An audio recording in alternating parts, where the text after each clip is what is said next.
I'm at this single family house. It's going up for foreclosure auction in a couple hours. We're gonna walk around the outside, but we were able to find this one because this is a non-judicial state. We found this on the foreclosure website. Oh, pretty rough back here. There's a lot of different ways you can find foreclosure auctions, and I'm going to kind of talk about them today. As always, guys, we are two guys take on real estate.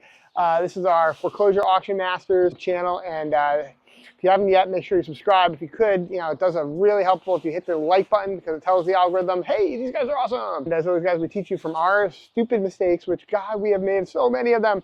So you don't have to make the same ones, especially if you're buying at foreclosure auctions where you can get prices, deep discount. If you haven't yet, check out our book, Foreclosure Unlocked. It's on Amazon. It's a steal right now. It's on a holiday special, so go check it out. Every state's going to be a little different. So I'm really going to be speaking from advice from like Massachusetts or Connecticut. Those are where we focus on buying foreclosure properties. There's one is a judicial state and one's a non-judicial state.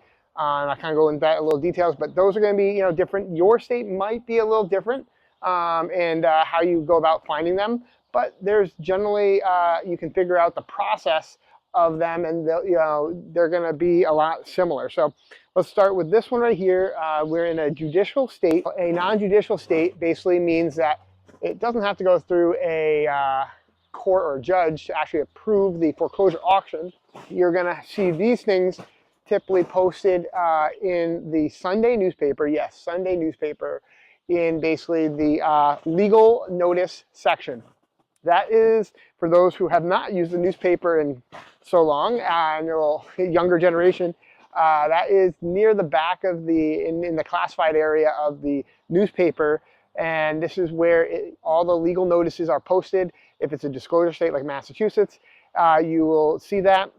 Often they'll type the description of the property, the deed, maybe the book and page. It will talk a little about who's actually foreclosing, and who's getting foreclosed on. And typically it will talk about maybe the auctioneer and the auction date. So you can find those, on the Sunday newspaper. They're required in Mass generally to post a few weeks before the auction. So if you get the newspaper, you can kind of write them down. Once you've done it for a while, you'll find that most of the auctioneers have actually kind of gotten with the times and typically have a website where they post stuff. Now, you can't depend on that 100%.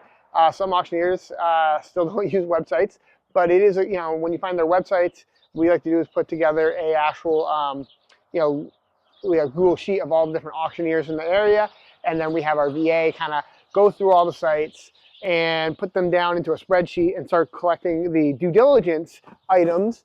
And, that is the kind of way you can find auctions. And we like to, again, we try to, check them regularly because they get often postponed or canceled. Someone files a bankruptcy, all these different things that can happen that put them off. Or honestly, I've seen for some reason, sometimes maybe they filed the wrong paperwork or whatever, and then new auctions get posted, or maybe they shift auction houses and it gets posted to a new auction site. You can also find like foreclosure auctions on like a lot of websites, but typically like the ones that like Hubzoos and stuff like that, these are typically, what I found is they're re-auctioning. So they might have actually already had a foreclosure auction and the bank is giving them a chance to re-auction on their platform. And so it might have gone to an auction. I might have been there or something like that, and basically no one bid.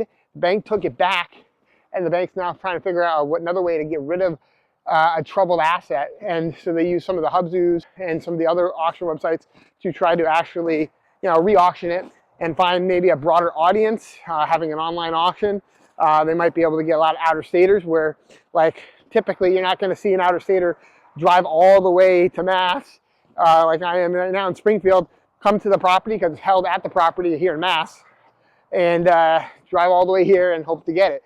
But when they're online, they can kind of sit in front of their computer, maybe drink a nice hot cocoa on a cold day like today, and sit there and bid. You get, just like here, you don't get access. So like I'm just walking around, but I get to actually look through the windows. Maybe the bank by then has actually posted some pictures because they got inside, did a lock change, and maybe did a trash out. And so I'm just hoping none of this falls on my head. But they can maybe see a few more pictures and go from that. The other way is like a judicial state, so like Connecticut, which means that it had to get approved by a judge, all that stuff. A lot of them actually will be posted on some kind of court website. So Connecticut, there's a website. You can also then go and look up the records, kind of get information more about the property. And those in Connecticut at least are also still hosted at the property. So you'll still have to drive there, you'll still have to go there. Connecticut's unusual. It's actually only happens once a week on Saturdays at noon across the whole state. So you got to kind of pick and choose the good ones because you can only hit so many. Whereas Mass, we get to drive all over the place and try to hit them. Some are at 11, then 12, then 1, then 2, and so on. So you can find those typically, like I said, for the judicial state in the actual court's website. They'll be posted, and you kind of see who's been filing on the notice of default, and you can kind of get that information and start compiling ahead of time. Usually, maybe over a month in advance, and kind of start maybe doing your due diligence, drive the property if it's occupied, maybe talk to some people, and kind of start, running around and all that kind of, legwork, calling the cities, doing all that kind of stuff. Those are kind of the ways we find our auctions, our foreclosure auctions. So I'll kind of recap real quick. Checking out the newspaper, that is a great way to find a lot of auctions. So check your Sunday newspaper. Once again, you want to know your state and how it's, how they're posted, because they're required to post, and just kind of letting the public know it's going to happen. Every state's going to be a little different, but typically it's a lot of the larger Sunday newspaper, and once again the classifieds and legal notice section. If not, then a lot of them will be third-party auctioneers, especially in non-judicial sites or non-judicial foreclosure states. You're going to be able to post a lot there.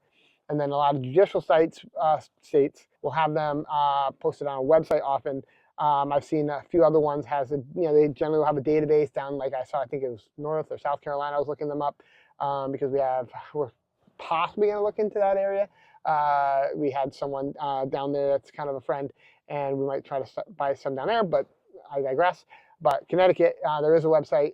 We go there frequently. We have the VA kind of pull all the data, put it into a spreadsheet. Once again, this way, once we have it all centralized in one area, it's easier for us to look at. We find that is the easiest way to kind of digest it, as opposed to looking at them individually, and then just picking the right one that we want to go to. But that's how we find our auctions, and we're constantly looking at them because, once again, the websites change. People file bankruptcy at the last minute. People, that's why you're seeing so many when we show up and it's up, canceled.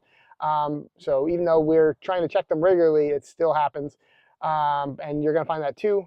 It does get frustrating, but if you stick with it, there's a good chance you'll get a decent property. If you stick to your numbers and stick going to the properties, you will find some. Now, it is one avenue for finding properties. We love it, but you find what works for you, and definitely hammer down that process, and you'll get a good deal, I'm sure. All right, thanks so much. Have a good one.